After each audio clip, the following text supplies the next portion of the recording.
इसके बाद गुजारिश कर रहे हैं हजरत मौलाना मोहम्मद मुज़म्मिल साहब सफीर दारुल उलूम देवबंद, जो इसी कारवाने कासिमी के एक होनहार फर्द हैं, जिस कारवान का ये मजमा है और जिस 84, 85 और 86 के फौदला का यहाँ इज्तिमा है, उसी के एक होनहार फर्द और उसी की एक जर्री कड़ी हजरत मौलाना मोहम्मद मुज़म्मिल साहब सफीर दारुल उलूम देवबंद। मैं उनसे गुजारिश करता हूँ कि हजरत वाला अपने तासुरात से, अपने ख्यालात से और कीमती बातों से मुस्तफीद फरमाएं।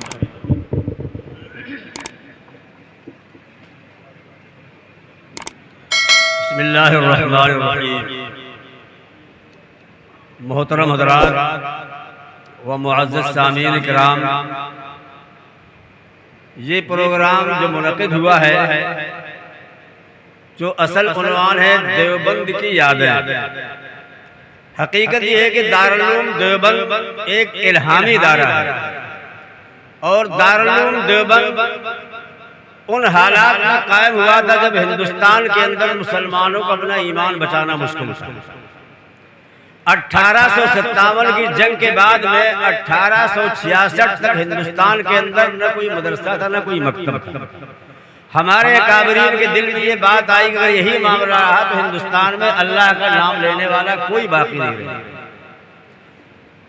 जो उलमाए किराम बचे थे वो भी हिजरत करके मक्का मुकर्रमा मदीना मुनव्वरा जा रहे थे, लेकिन अंग्रेजों का जो इरादा था वो ये था कि हिंदुस्तान को हमको इंग्लैंड बनाना है। लेकिन जैसी फिक्र होती है वैसे ही अल्लाह का फैसला होता है। जो उलमाए किराम बचे थे, हजरत मौलाना कासिम साहब नानोतवी, हजरत मौलाना शाह रफीउद्दीन साहब देवबंदी और इसी तरीके से हजरत मौलाना रशीद अहमद साहब गंगोही, हजरत हाजी इमदादुल्लाह साहब मुहाजिर मक्की रहमतुल्लाह अलैह भी इन सब हजरात के पीर थे। हाजी इमदादुल्लाह साहब मुहाजिर मक्की रहमतुल्लाह अलैह बाज़ाब्ता आलिम नहीं थे, लेकिन 900 उलमा के पीर थे। 900 उलमा उनसे बैत। दारुल उलूम देवबंद जब कायम हुआ तो हाजी साहब हिंदुस्तान में नहीं थे। दारुल उलूम देवबंद के क़याम के लिए हमारे अकाबरीन मशवरा करते रहे कि कहाँ कायम हो, तो किसी की राय थी कि दिल्ली के अंदर कायम हो, किसी की राय थी मेरठ के अंदर कायम हो। हजरत नानोतवी रहमतुल्लाह अलैह की राय ये थी कि देवबंद के अंदर कायम हो, लेकिन देवबंद के अंदर भी इख्तिलाफ हो गया कहाँ कायम हो। तो कोई कहता जामा मस्जिद में, कोई कहता सफेद मस्जिद में। हजरत नानोतवी ने ऐसी जगह का इंतखाब फरमाया कि जहाँ देवबंद का कूड़ा कबाड़ पड़ा। आज दारुल उलूम जहाँ कायम है तो पूरे देवबंद कस्बे का कूड़ा कबाड़ वहीं पड़ता। तो अब जब मशवरे में ये बात आई कि कहाँ कायम है तो सब ने अपना अपना मशवरा दिया। हजरत नानोतवी ने फरमाया कि यहाँ कायम हो। तो लोगों ने कहा कि भाई 3 दिन हमको हो गए हैं, आप ये जिद कर रहे हैं कि वहां पर कायम हो, उसकी वजह क्या है? तो आपने ये फरमाया कि इशारा उसी की जानिब। इशारे का मतलब ये था कि आकाए नामदार सरकार दो आलम सल्लल्लाहु अलैहि वसल्लम ने हजरत मौलाना मोहम्मद कासिम साहब नानोतवी रहमतुल्लाह अलैह से कहा कि मौलवी कासिम अपना इदारा यहाँ कायम करो, और आपने साथ में ये भी कहा कि अगर न माने चलकर देख ले। अल्लाह के नबी ने अपने दस्ते मुबारक में एक लकड़ी लेकर निशान लगाया है। जब वहाँ सब लोग गए, देखा कि निशान लगा हुआ था, सबके दिल मुतमईन हो गए। हजरत नानोतवी ने फरमाया कि दारुल उलूम देवबंद की बुनियाद मैं ऐसे आदमी से रखवाऊंगा कि जिसने गुनाहे कबीरा करना तो बहुत दूर की बात रही, जिसके दिल में कभी गुनाहे कबीरा का ख्याल भी ना आया। उस वक्त कांधला के अंदर एक बुजुर्ग थे जिनको लोग मुन्ने शाह कहा करते थे। हजरत नानोतवी उनको लेकर के आए। उस जमाने में न कोई सवारी थी न कुछ था, लेकिन 60 या 70 किलोमीटर पैदल सफर करके वो आए और उन्होंने दारुल उलूम देवबंद की बुनियाद रखी।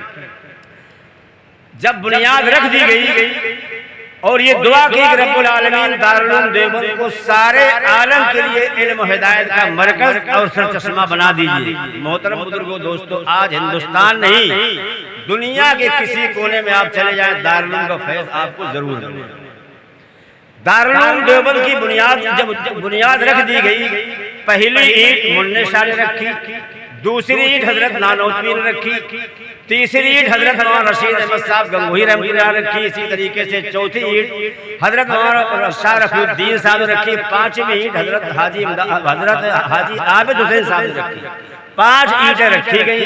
हजरत नानोतवी ने उस वक्त दारुल उलूम के उसूल बनाए, जिनको उसूल हस्तगाना कहा जाता है, जिसमें सबसे पहला उसूल ये कि दारुल उलूम देवबंद कभी भी किसी हुकूमत से कोई पैसा नहीं लेगा। मोहतरम बुजुर्गों दोस्तों, दारुल उलूम देवबंद ने उसी पर आज भी अमल किया है। यहाँ तक के एक उसूल आगे चल के है कि हुकूमत की शिरकत ज़रर से खाली नहीं है। मोहतरम बुजुर्गों दोस्तों, इसी तरीके से दारुल उलूम देवबंद का एक उसूल ये तवक्कुल अल्लाह, अल्लाह के भरोसे पर चलेगा। मोहतरम हज़रात, मैं दारुल उलूम देवबंद का सफीर हूँ। 25 साल हो गए मुझको दारुल उलूम की सिफारत करते हुए। अल्लाह ताला ने इस मुद्दत में काफ़ी चीज़ें दिखाई, सबको तजर्बा किया। हकीकत ये है कि अल्लाह रब्बुल आलमीन दारुल उलूम देवबंद का ये खर्च कैसे चलाता है और चला ही रहा है। चूँकि दारुल उलूम देवबंद एक मैंने पहले बताया कि इल्हामी इदारा है, और वो इदारा है कि जिसको इदारा नहीं बल्कि एक तहरीक कहा जा सकता है, और है भी।